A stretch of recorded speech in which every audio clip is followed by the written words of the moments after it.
할렐루야. 오늘 새벽에 만난 하나님 오신 여러분들을 우리 예수님의 이름으로 환영하고 축복합니다. 함께 기도하겠습니다.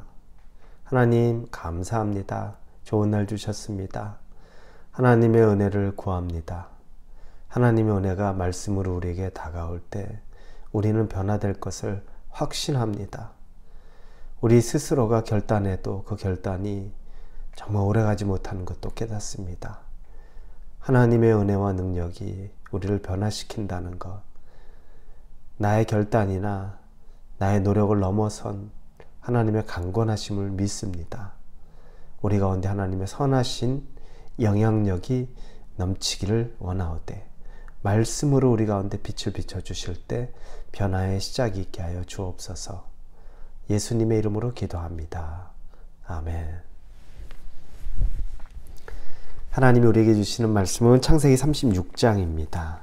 1절에서 8절까지의 말씀을 같이 보겠습니다. 창세기 36장 1절에서 8절입니다. 우리 같이 읽겠습니다. 에서 곧 에돔의 족보는 이러하니라. 에서가 가나안 여인 중 헷 족속 엘론의 딸 아다와 히위 족속 시브온의 딸인 아나의 딸 오홀리바마를 자기 아내로 맞이하고 또 이스마엘의 딸 느바요의 누이 바스맛을 맞이하였더니 아다는 엘리바스를 에서에서 낳았고 바스맛을 루우엘을 낳았고 오홀리바마는 여우스와 얄람과 고라를 낳았으니 이들은 에서의 아들들이요 가나안 땅에서 그에게 태어난 자들이더라. 에서가 자기 아내들과 자기 자녀들과 자기 집의 모든 사람과 자기의 가축과 자기의 모든 짐승과 자기가 가나안 땅에서 모은 모든 재물을 이끌고 그의 동생 야곱을 떠나 다른 곳으로 갔으니 두 사람의 소유가 풍부하여 함께 거주할 수 없음이로라. 그들이 거주하는 땅이 그들의 가축으로 말미암아 그들을 용납할 수 없었더라. 이에 에서 곧 에돔이 세일산에 거주하니라. 아멘. 오늘 본문 36장을 보면 이 전체가 에서의 족보, 가문에 대한 이야기가 나옵니다. 에서는 이삭의 장자였죠. 아브라함과 이삭과 야곱이라고 말하지만 사실은 장자이기에 아브라함과 이삭과 에서로 가야 되는 것이 맞는 사람입니다. 그만한 위치에 있던 사람이 바로 에서입니다. 그런데 에서의 족보를 보면서 에서가 장자의 그 명분과 그 축복을 정말 계승하지 못했구나라는 것을 우리가 눈으로 선명하게 보게 됩니다.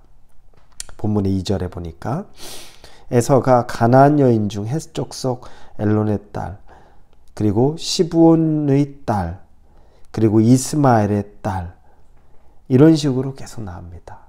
헷 족속 그리고 시브온 그리고 히위 족속인 시브온 그리고 이스마엘의 딸 이방 여인들과 결혼했던 것들 이방 여인을 자기의 아내로 맞이했던 것들을 우리가 분명하게 목격하게 됩니다. 에서는 그 이방 여인들이 가나안에 살고 있으면서 자기의 그 집안 자기의 조상들의 집안이 아니라 이 가까이 눈에 보기에 좋았던 아름다워 보였던 가나안 여인들이 눈에 들어왔던 겁니다. 그래서 결혼을 가나안 여인들과 했습니다. 그리고 우리가 이후에도 우리가 많이 보았던 민족들이죠. 헷 족속이라는 것도 들었고 히위 족속이라는 것도 들었고 그리고 이스마엘의 후손들 이런 얘기도 우리 잘 압니다. 에서가 그 이방 사람들과 결혼합니다. 이건 사실은 그 가정에 굉장히 큰 문제였습니다. 그래서 창세기 26장 34절 35절에 보면 이렇게 쓰여 있습니다. 에서가 40세 헷 족속 부엘의 딸 유딧과 헷 족속 엘론의 딸 바스맛을 아내로 맞이하였더니 그들이 이삭과 리브가의 마음에 근심이 되었더라 라고 창세기 26장 34, 35절에 나옵니다. 이방 여인을 아내로 맞이하니까 이삭과 리브가가 이 일 때문에 자기 아들과 그 며느리들에 대해서 큰 근심을 하게 된 겁니다. 이건 아닌데. 왜냐하면 하나님의 유업은 아브라함과 또 지금 자기의 당사자인 이삭과 그리고 그 이후에 자기의 아들들을 통해 내려가야 되는데 벌써 피가 섞여 버리는 것, 하나님이 원치 않는 일이 자기의 장자에게서 일어나는 일들에 대해서 마음이 무너지는 겁니다. 근심이 가득하게 된 겁니다. 그러니 이삭과 리브가가 이런 고통 가운데, 근심 가운데 있으나 그러나 에서는 거기에 머무르지 않죠. 계속 가나안 여인들과 혼인을 이어갑니다. 그리고 나중에 가정을 다 꾸립니다. 뭐 누구도 막을 수는 없는 거죠. 자기 가정을 꾸리고 재산도 꽤 모읍니다. 그리고 나중에는 이제 자기 동생이 야곱이 20년 만에 자기를 만났을 때 자기에게 주었던 많은 재물들이 있습니다. 짐승과 재물, 그것까지 취합니다. 이제 부자가 된 거죠. 에서도. 그리고 가나안에서 살려니까 자기와 자기 동생 야곱이 같이 살기가 좁은 겁니다. 그러면 사실은 자기가 살고 있었던 터전, 오히려 동생은 20년간 그 가나안 땅을 떠나 있었죠. 그리고 에서는 그 가나안 땅에 머물러 있었던, 그리고 그 가나안이라는 것은 아마 귀에 못이 박히도록 들었을 얘기입니다. 하나님이 너희의 할아버지 아브라함 때 우리에게 약속하신 땅이다. 그것을 떠나지 말라고 했고, 또 하나님이 흉년이 들었을 때 나에게도 그것을 떠나지 말라고 해서 흉년이 들었을 때도 내가 지켰던 것이 가나안이다. 그걸 에서는 잘 알았을 겁니다.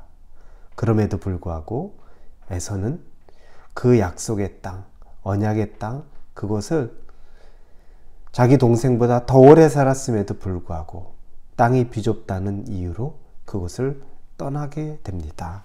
오늘 본문에 보면 6절 보니까 에서가 자기 아내들과 자기 자녀들과 자기 집의 모든 사람과 자기의 가축과 자기의 모든 짐승과 자기가 가나안 땅에서 모은 모든 재물을 이끌고 그의 동생 야곱을 떠나 다른 곳으로 갔으니 라고 나옵니다. 그리고 7절에 간 이유가 두 형제가 살기에 비좁았다는 거죠.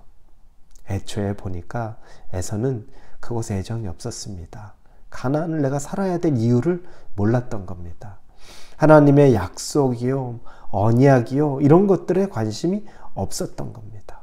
그래서 돌이켜보니까 장자권도 중요한 게 아니었고, 그런 것들이 자기에게 그렇게 별로 중요한 것이 아니라는 것이 이제 납득이 갑니다. 여러분, 하나님 안에서 뭘 중요하게 여기고 살아야 되는지에 대한 건 우리 안에 있어야 합니다. 그거 놓치면 눈에 보이는 것 쫓아가죠. 내 마음이 원하는 것 쫓아갑니다. 이 모습 보면 예전에 아브라함과 조카 롯의 모습 생각나지 않습니까? 그들도 너무 부유해져서 같이 살 땅이 부족합니다. 조카 롯에게 선택하라고 하니까 눈에 보기 좋은 요단 동편에 있는 소돔 땅으로 가죠. 아브라함은 가나안을 지킵니다. 나중에 롯은 비참하죠. 자기의 모든 것들은 다 거기서 버려두고 올 수밖에 없었고, 아내는 소금기둥이 됐고, 딸 둘 남았는데 딸 둘은 아버지 대를 이어야 된다고 생각하면서 각자 아버지와 동침하면서 후손을 낳았는데 모압과 암몬 자손이 되는 일들, 정말 가정으로 보면 너무너무 비참한 일이 조카 롯에게 일어납니다. 여러분, 하나님이 약속하셨던, 하나님이 주신 것 귀하게 여겨야 합니다. 그것이 정말 우리에게 귀한 것입니다. 여러분에게 하나님에게 주신 땅이 무엇입니까? 여러분에게 하나님이 늘 마음에 간직하고 그것을 지켜야 한다는 것이 무엇입니까? 그것 지킬 수 있기를 바랍니다. 지금 눈에는 만족스럽지 않을지 몰라도, 지금 눈에는 다른 것이 더 좋아 보일지 몰라도 하나님이 우리에게 주신 것이 최선입니다. 그러면 하나님 안에서 언약이 있다면 그 언약의 소중함을 한번 다시 생각해 볼 수 있기를 바랍니다. 우리가 오늘 본 야곱, 에서는 그렇게 해서 가나안을 떠나서 세일이라는 곳으로 가게 됩니다. 이제 그것이 터전이 되죠. 야곱은 오히려 가나안에 머물게 됩니다. 이 사실을 보면서 왜 아브라함과 이삭과 야곱으로 이어지는 계보가 되는지를 알게 됩니다. 눈에 보이는 것이 아니라 하나님의 약속이 있는 곳에 여러분이 있을 수 있기를 예수님 이름으로 축원합니다. 기도합니다. 하나님 아버지, 우리 눈에 보기에 좋은 것이 아니라 하나님의 약속이 있는 곳에 우리가 머물기 원합니다. 우리의 마음과 영적인 지혜를 열게 하여 주옵소서. 예수님의 이름으로 기도합니다. 아멘.